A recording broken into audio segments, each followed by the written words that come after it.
This is the story of my marriage to David, a man who didn't want a partner. He wanted an audience, a supporting character, and ultimately, a ghost. I was 23, a recent art history graduate working part-time at a museum gift shop and living with 3 roommates in a chaotic, fun apartment that always smelled of burnt popcorn and ambition. My life was a colorful, messy collage. David was 31, a structured, successful tax attorney. He wore crisp shirts, owned a condo with a view, and his biggest passion, as far as I could tell, was his meticulously organized wine cellar. He was my polar opposite.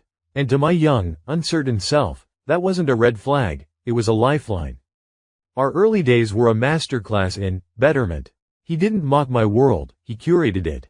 That band is derivative, he'd say gently about my favorite indie group. Let me play you something with real compositional complexity. He'd replace my cheap vodka with a small batch gin, explaining the botanicals. He took me to restaurants where I couldn't pronounce the dishes, and I'd watch, mesmerized, as he conversed with the sommelier in a language of regions and bouquets. I felt like Eliza Doolittle, being sculpted into something elegant. I was flattered. I mistook control for care. The proposal was logical, not romantic. We were reviewing my budget, a habit he'd instilled, and he said, "Claire, our finances, goals, and social compatibility align with a 94% efficiency. Statistically, marriage would be a beneficial partnership for both our long-term security and social standing." He then produced a ring. It was a perfect, cold solitaire. I said yes, tears in my eyes, convinced that 94% efficiency was the most secure form of love a woman could ask for. The wedding was a beautiful, silent film. My vibrant, loud family was subtly shushed into a more appropriate decorum by the sheer, imposing grace of his. My bouquet of wildflowers I'd wanted was replaced with white calla lilies. More elegant, less rustic, he'd smiled. I smiled back, pushing down a flutter of disappointment. It was just flowers, after all. Moving into his condo was the first real step into the maze. My things, a kitschy lamp from a flea market, my collection of mismatched mugs, a bright tapestry, were met with a polite, puzzled smile. "Darling, these are charming, but they create visual noise. Let's find a place for them in storage until we define a cohesive aesthetic." The aesthetic, of course, was his, minimalist, monochrome, serene. My personality was packed away in labeled boxes that never saw the light of day again. Then came the systems. David loved systems. Our joint account came with a budgeting app that categorized every cent. We had a weekly finance sync. It wasn't a fight, it was a clinical review. "Claire, the $47.83 at the Beanery on Tuesday. Was that a social event? It's coded as groceries. We need accurate data for the projections." I'd stammer, my face hot, trying to remember if I'd bought a coffee for a friend. The sheer, microscopic scrutiny of my spending made me feel like a child being audited. I started lying. A new book became office supplies. A drink with an old colleague was a client meeting. The guilt was a constant, low hum in my veins. My friendships were the next to atrophy. Not by decree, but by 1,000 paper cuts of commentary. My best friend, Mia, an artist who lived in a perpetual state of joyful chaos, was deemed emotionally volatile. "Do you feel drained after you see her?" David would ask, his head tilted in concern. "I notice your energy is lower. It's important to protect your equilibrium." I started to notice it too. Or I convinced myself I did. The calls became less frequent. Other friends were unambitious, or their partners, not a good influence. Our social circle became his circle. Other professional couples whose conversations were a polite tennis match of career highlights and vacation plans. My job at the museum shop was a pleasant hobby. He encouraged me to leverage my degree into something substantial. He rewrote my resume, highlighting not my passion for art, but my customer service metrics and inventory management skills. He prepped me for interviews for gallery assistant roles at corporate firms. I got one. It paid well. It was soul-crushingly dull. When I confessed I missed the old, messy shop, he was reassuringly pragmatic.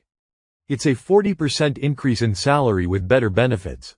Discomfort is a sign of growth. The data suggests job satisfaction follows compensation after an 18-month adjustment period." Our intimate life was scheduled. Tuesday and Friday nights, if we weren't too tired. It was quiet, efficient, and felt like a maintenance task for the partnership. I started having headaches, stomach aches, anything to tap out. He responded with concern, scheduling doctor's appointments, buying the highest-rated ergonomic mattress. He was solving the problem of my malfunctioning body, not wondering about my soul. The great, silent battle was over children.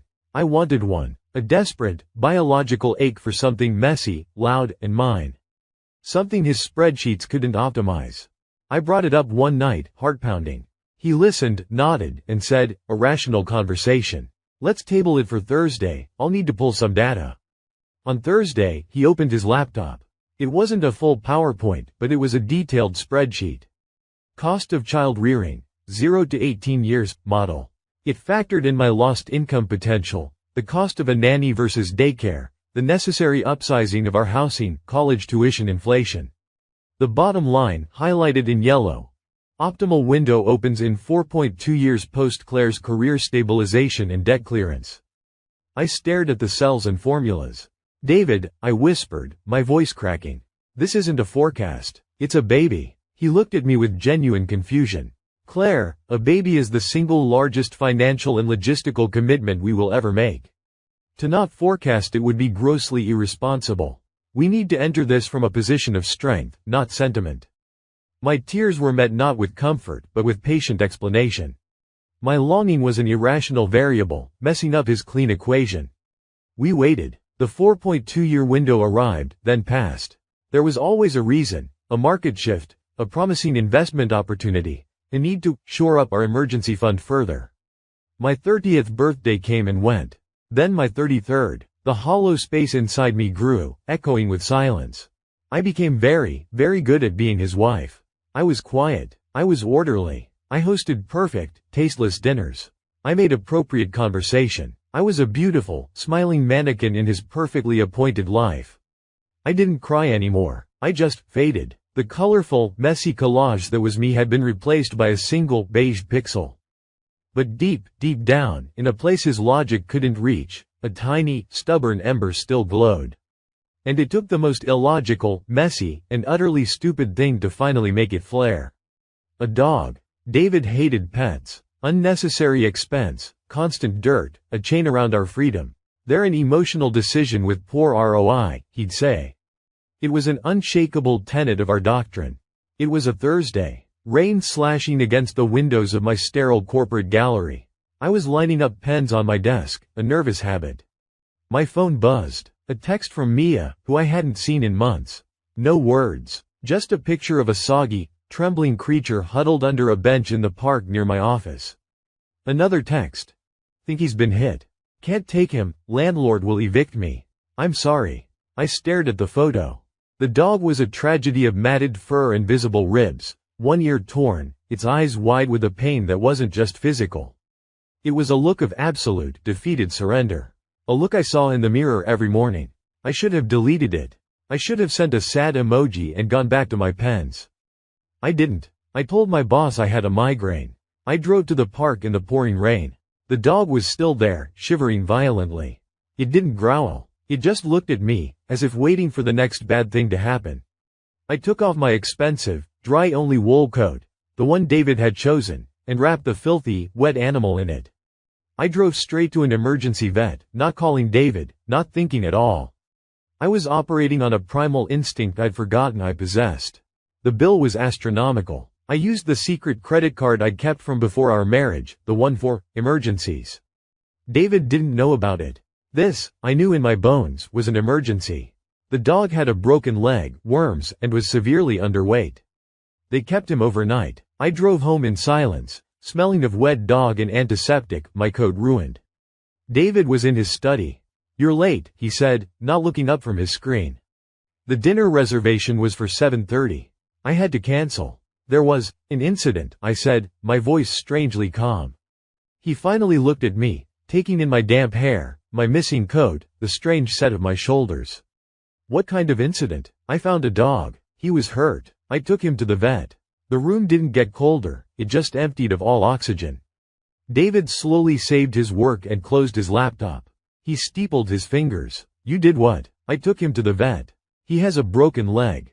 They're keeping him overnight. And what, he asked, each word precise and chilled, is the long-term plan here, Claire? I'm bringing him home tomorrow. He actually laughed. A short, humorless sound. No, you are not. That is not a discussion. We have discussed pets extensively. The answer is no. I didn't argue. I didn't cry. I just looked at him, and for the first time, I didn't see my husband, the logical anchor. I saw a prison warden denying a reprieve. His name is Barnaby, I said. And he's coming home. The next 2 days were an Arctic winter in our apartment. David spoke only when necessary, in clipped, professional tones. He ate separately. He slept in the guest room. He was waiting for me to break, to come to my senses, to apologize and fix the disruption. Instead, I brought Barnaby home. He was a sorry sight, shaved in patches, wearing a plastic cone, leg in a cast. He was terrified of everything, the sound of the fridge, the elevator, his own shadow. I set up a bed for him in a corner of the living room. David walked past it as if it were a pile of radioactive waste. Barnaby was my rebellion, my illogical, messy, expensive rebellion. He peed on the Persian rug. He whined at night. He shed on David's black suits. David's response was a silent, seething boycott. He would look at the dog, then at me, with an expression of pure, uncomprehending betrayal. His system had no protocol for this. And I fell in love, a desperate, fierce love. Barnaby's gratitude was absolute. His tail, when it finally wagged, shook his whole broken body. He would curl into my side as I sat on the floor, and for the first time in a decade, I felt a living being need me, not my function, but me. His love was a noisy, slobbery, inconvenient fact. It was the antithesis of everything David stood for. The crack had become a chasm. I stopped trying to bridge it. I stopped explaining, smoothing over, making myself smaller. I bought ugly, practical dog toys that littered the pristine floor. I started talking to Barnaby in a silly voice when David was home. I was poking the bear, and I felt a terrifying, exhilarating thrill with every poke. The final straw was a business trip of his. A week-long conference. For 7 days, the apartment was mine. I played loud music he hated. I left dishes in the sink. I slept in the middle of the bed. I ate popcorn for dinner and let Barnaby sleep on the sofa. I felt, for the first time in 15 years, like I could breathe without permission. The night before he was due back, I sat on the sofa with Barnaby's head in my lap, looking around. The apartment was a mess. It was alive, and I realized with a crystal clear, chilling certainty, I could not go back. I could not return to being the ghost in his machine. The thought of his key in the lock, of his critical gaze sweeping over my temporary kingdom, filled me with a panic so profound it was like vertigo. I didn't pack a bag that night. I packed a single box. Photos of my family. A few books David deemed low-brow. The one surviving kitschy mug from my old life. And Barnaby's toys. When David returned the next evening, crisp and tired from his travels, I was waiting. The box was by the door. Barnaby was on a leash at my side. "We need to talk," I said. My voice didn't shake. He looked from the box to the dog to my face. His own face, for a fleeting second, was blank. Then the shutters came down.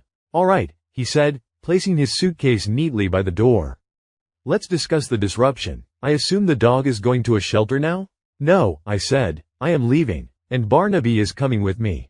There was a long, dead silence. He didn't shout. He didn't plead. He blinked, as if recalibrating. "Explain," he said finally. It was a command. "There's nothing left to explain, David. I'm not happy. I haven't been happy for a very long time." "Happy," he repeated, the word foreign on his tongue. "Claire, happiness is a byproduct of stability, security, and shared goals. We have those in abundance. What you're experiencing is likely stress or a hormonal fluctuation. We should schedule an appointment with Dr. Evans." And there it was. My deepest human emotion, my declaration of existential despair, was being diagnosed as a chemical imbalance to be corrected. In that moment, any last shred of doubt vanished. "I've already seen a lawyer," I said, the lie coming easily.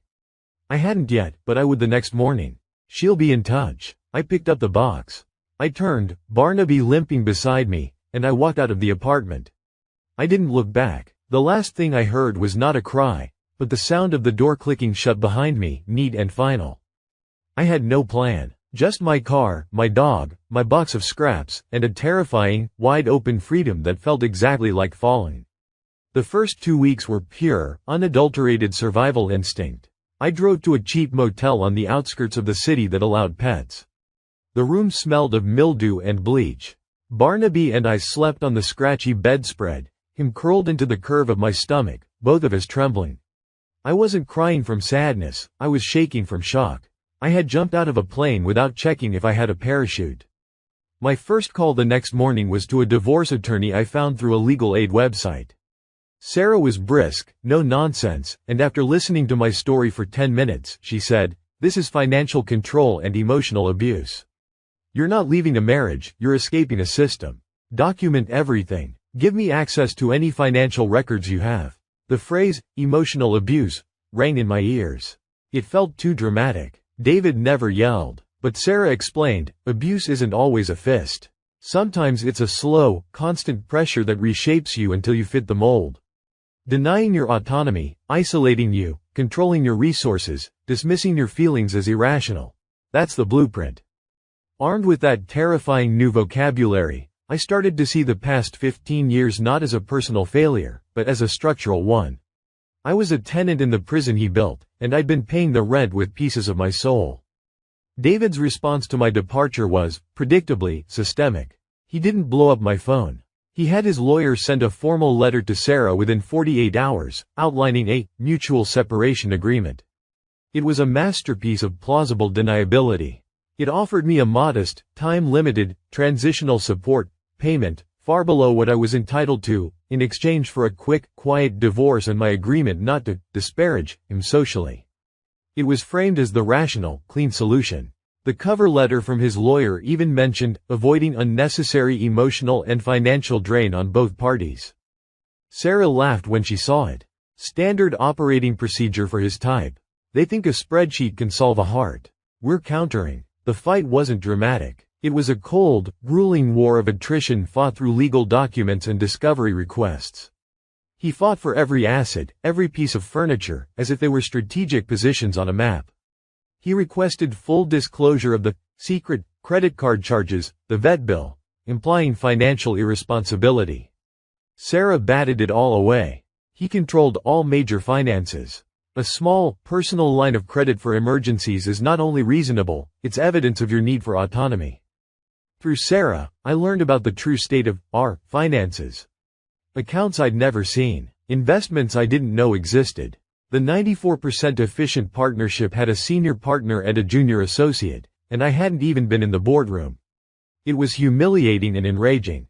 The social fallout was quieter but just as brutal. Mutual friends, his friends really, sent carefully worded texts. "We're so sorry to hear you and David are having difficulties. He's devastated, you know. We're here for you both." They were triangulated. He was playing the wounded, bewildered husband, and I was the unstable wife who'd left over a dog. I stopped responding. I found a tiny studio apartment above a noisy Italian restaurant. It was old, with cracked tiles and radiators that clanged. It was also flooded with afternoon light. I signed the lease with a hand that shook, not from fear, but from a profound, overwhelming sense of ownership. This leaky, loud, sunlit box was mine. Furnishing it was a psychological odyssey. I'd walk into a thrift store and freeze. My eye would be drawn to something sleek, gray, and modern, David's aesthetic. I'd force myself to turn away. I bought a plush, violently purple armchair that was deeply uncomfortable.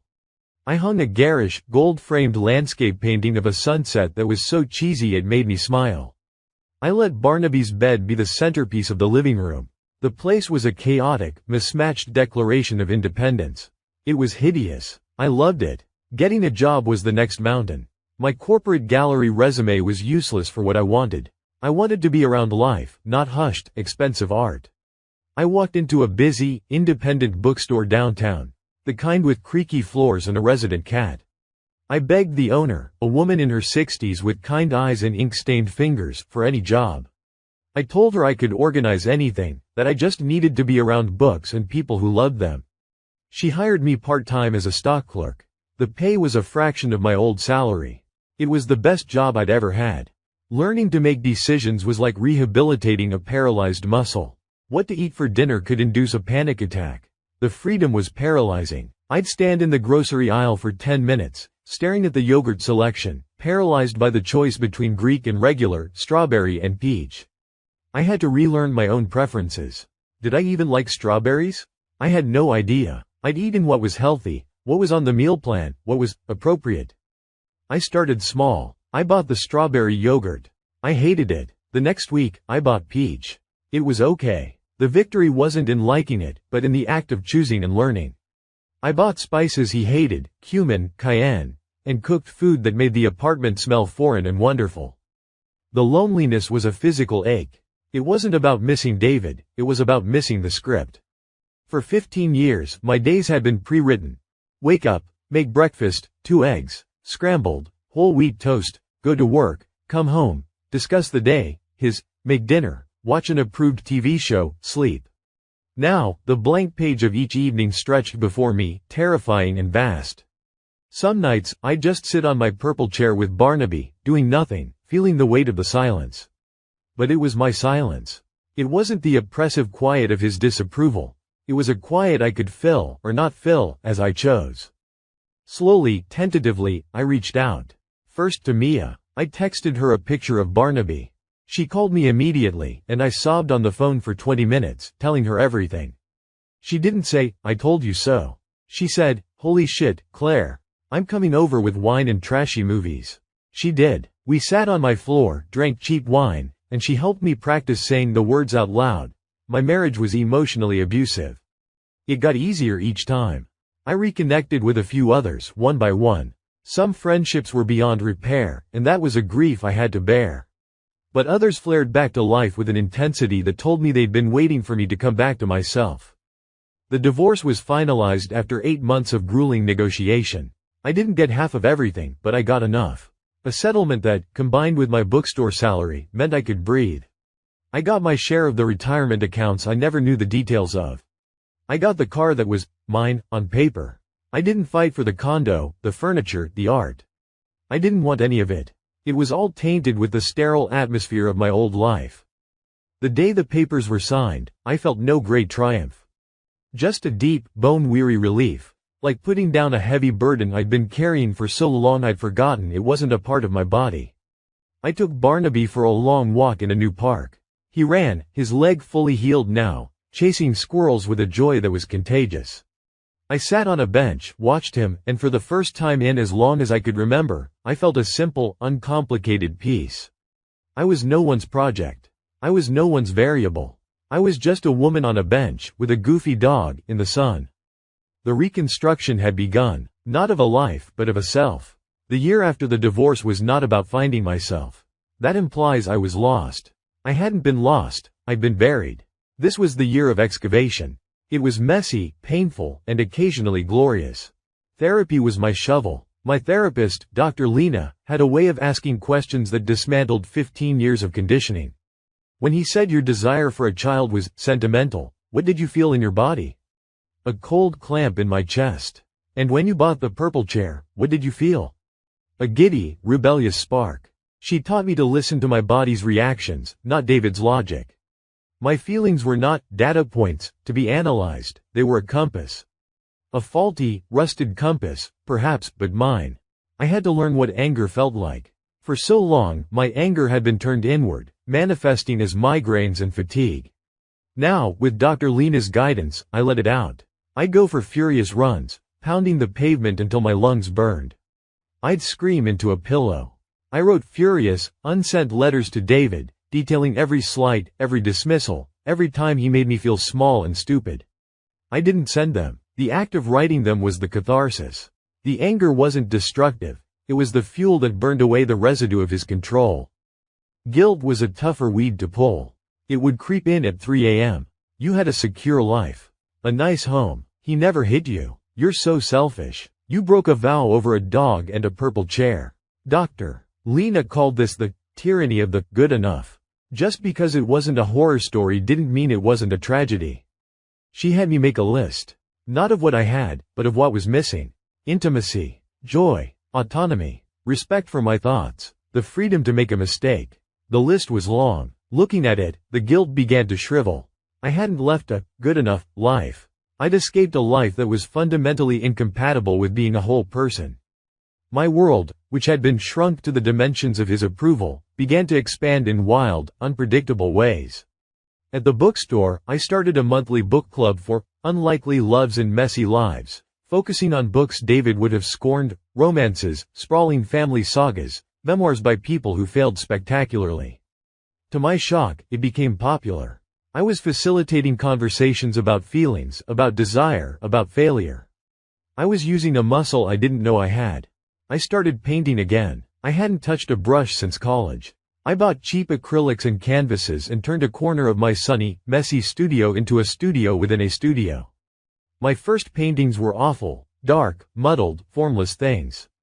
Then, one day, I painted a single, perfect, bright red circle on a white background. It was simple. It was bold. It was there. I hung it on my wall. It wasn't art, maybe, but it was a statement. I went on dates. They were disasters. I was like a fawn learning to walk. I either talked too much, oversharing my entire trauma, or I clammed up, waiting for the man to take the lead and give me a script. I went out with a nice professor who reminded me faintly of David, polite, ordered, and I had a panic attack in the restaurant bathroom. I went out with a chaotic musician who fascinated me, but his instability triggered my deep need for security. I realized I had no idea what I wanted in a partner because I had no solid idea of who I was as a partner. So I stopped dating. I decided to court myself.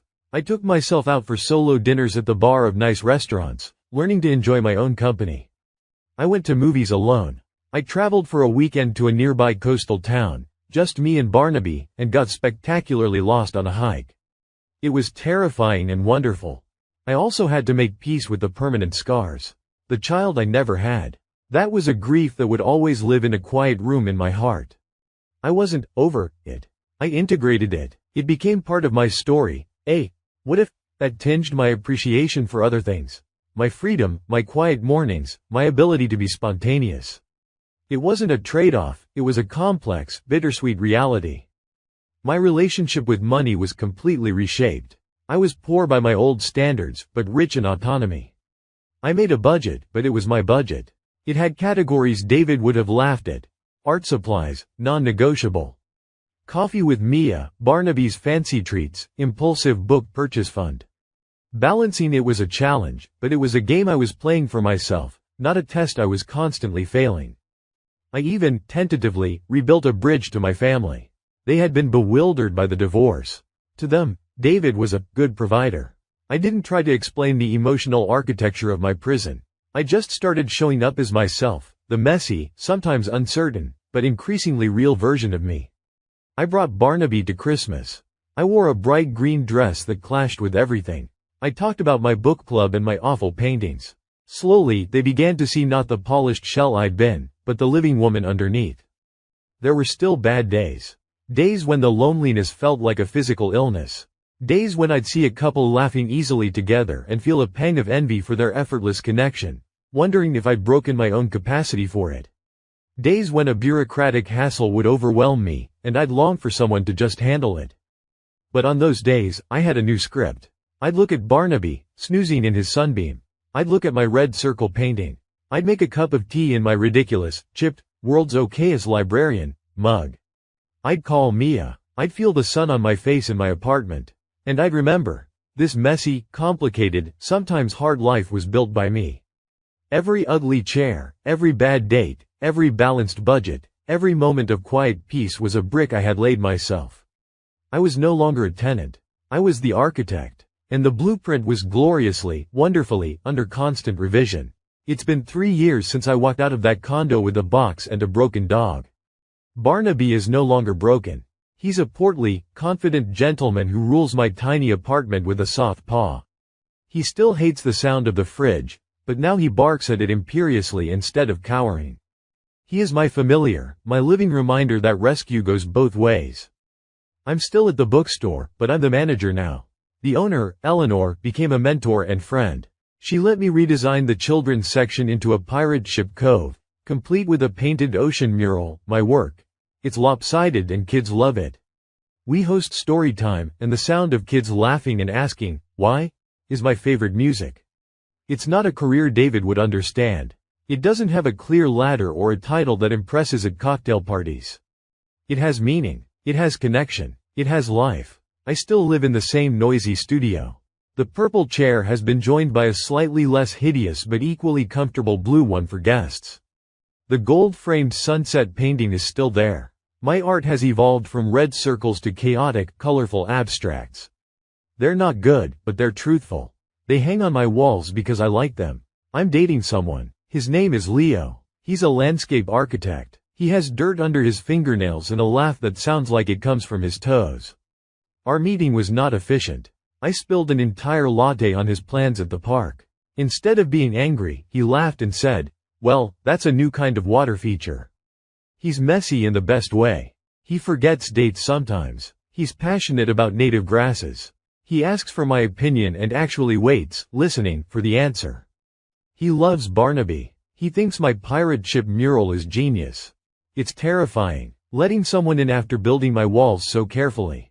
There are times I panic, expecting him to criticize my choices, to try and optimize me. He never does. He just accepts the chaotic, colorful, work in progress that I am. We have conflicts, but there are conflicts, noisy and resolved with talk and compromise, not with silent treatments and spreadsheets. It's not a 94% efficient partnership. It's alive. I saw David once, from a distance. He was leaving a high-end gym, looking exactly the same, crisp, untouched by time or doubt. He was with a woman. She was elegant, slim, dressed in neutral tones. She was nodding at something he said. A cold shiver went down my spine, not of longing, but of profound, soul-deep recognition. She was where I had been. At the beginning of the maze. I felt a surge of pity so sharp it stole my breath. Then I felt relief, so profound it made my knees weak. That was no longer my maze. My relationship with myself is the most important one I've ever built. I am not always kind to myself. I still hear his voice in my head sometimes when I make a mistake.